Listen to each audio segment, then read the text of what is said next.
अच्छे बने रहने के लिए दिखना जरूरी नहीं है। सच्चे बन जाइए, अच्छे अपने आप बन जाएंगे। जो सच्चा होता है वही आदमी अच्छा होता है, वरना अच्छे बहुत होते हैं पर सच्चे यदि ना हो तो वो अच्छे किसी काम के नहीं होते। यूं कहें गाड़ी बहुत सुंदर हो पर इंजन ना हो तो गाड़ी किसी काम की नहीं। हम हैं श्रीलंका में, श्रीलंका की भूमि जहां माता जानकी जी विराजमान, सीतामन का नाम का एक जगह है जहां माता जानकी जी विराजमान है।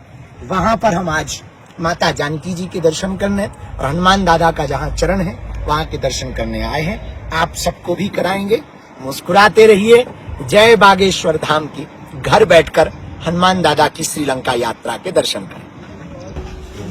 लोगों हम यहाँ आकर बहुत प्रसन्न हैं और भगवान बुद्ध के प्रति और सनातन के प्रति कर रहे हैं। Guruji is very happy to be here. Very glad to be here. आपका स्वभाव बहुत सरल है। You're so down to earth and humble. और हम चाहते हैं कि यहाँ जो भी मेडिटेशन करें, ध्यान करें, वो बुद्धत्व को पाएं।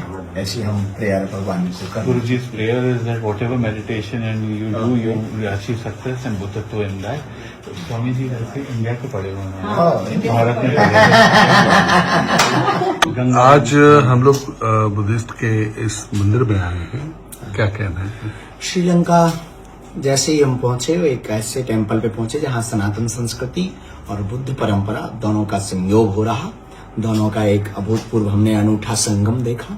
यहाँ पर भगवान कृष्ण, भगवान गणेश, बोधि वृक्ष और भगवान बुद्ध के प्रतिमाएं यहाँ स्थापित हैं जहाँ लोग दर्शन करते हैं। भारत की परंपरा और श्रीलंका की परंपरा दोनों का यहाँ पर संयोग और मेल देखा।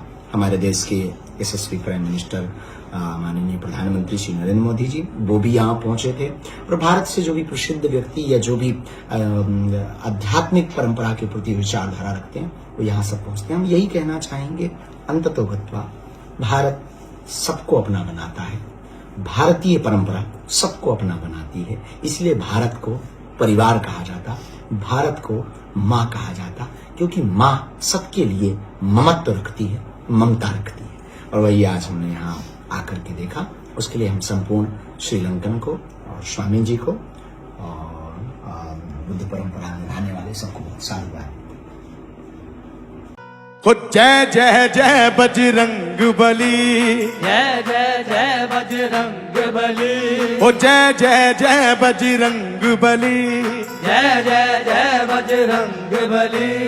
ओ जो भी दिल से पुकारे तुझको, जो भी दिल से पुकारे तुझको, जो भी दिल से पुकारे तुझको, जो भी दिल से पुकारे तुझको, उसकी विपदा पल में टली। जय जय जय बजरंग बली, जय जय जय जय जय जय बजरंग, जय जय जय जय जय जय जय जय जय बजरंग बली, जय जय जय। जय जय जय बजरंग बली।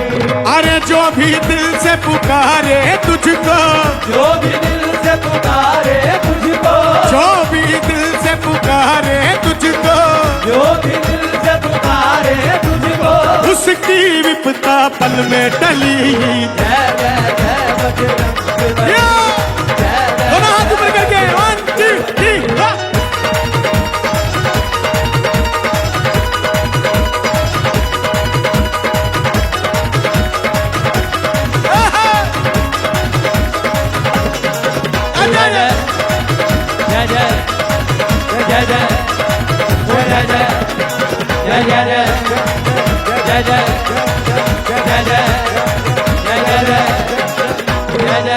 देखो, जब लक्ष्मण जी मूर्छित हुए तो श्री रामचंद्र जी ने संजीवनी बूटी लाने के लिए भेजा था। किसको भेजा था? वो देखो, हनुमान जी को। हनुमान जी को संजीवनी बूटी मिली नहीं, वो क्या उठा के लाए? पर्वत। हैं? साथ गा के, तालियां ला के। लक्ष्मण के थे प्राण बचाए, लक्ष्मण के थे प्राण बचाए, अरे पर्वत हथेली पर ले आए, पर्वत हथेली पर ले आए। लक्ष्मण के थे प्राण बचाए, लक्ष्मण के थे प्राण बचाए, अरे पर्वत हथेली पर ले आए, पर्वत हथेली पर ले आए। संजीवनी बूटी